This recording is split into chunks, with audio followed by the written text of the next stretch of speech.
Let me tell you one irony that I found. Whenever people go out to preach the gospel, they go to preach, and the moment they hear a Muslim name, they stop. And they move on to the next person.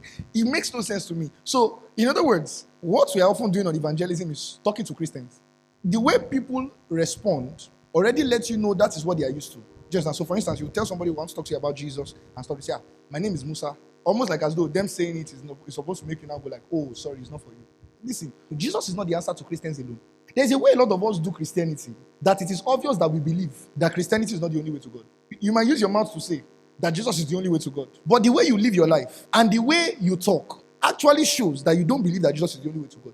Deep down somewhere, you believe that at the end of the day, whether Christians, Muslims, or traditionalists, all of us are still serving the same God. You might not use your mouth and say it, but there's a way you behave that shows it. For instance, the fact that you meet somebody who is a Muslim and the fact that they're a Muslim already stopped you from preaching to them shows that deep down, you don't believe that the gospel is for every man.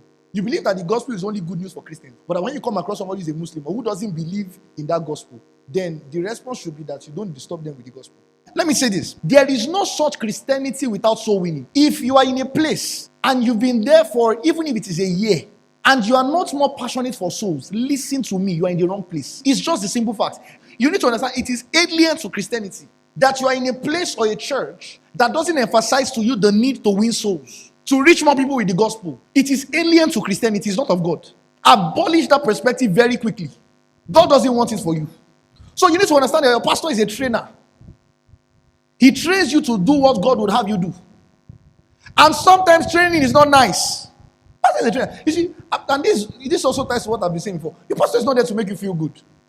That's not my work. There are times when, remember, Bible tells you in 2 Timothy 3 from verse 16 to 17. It says, all scripture is given by inspiration of God, is profitable for doctrine, teaching, for reproof, evidence, for correction. Part of pastoring is correction. See, let me give you one advice. If you cannot be corrected by the person who is your pastor, leave for another church. Honestly.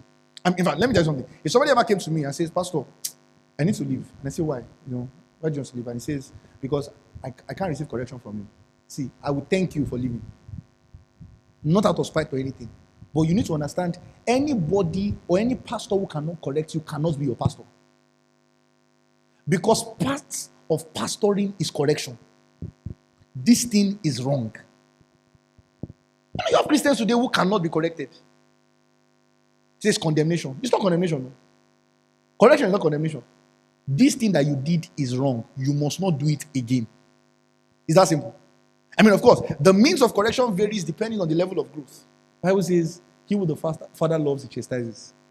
Be scared of a pastor who cannot correct you or who doesn't correct you. That he's seeing you headed for destruction and he's just looking at you like this. It's better to not be there. I'm telling you. He's just looking at you like, I don't mind. See, it doesn't mind. I don't mind after I'm done correcting you that your voice is, you're not smiling with me. My own is that you will not die. The pastor is a trainer. He trains you for soul winning. Trains you to be effective in preaching the gospel.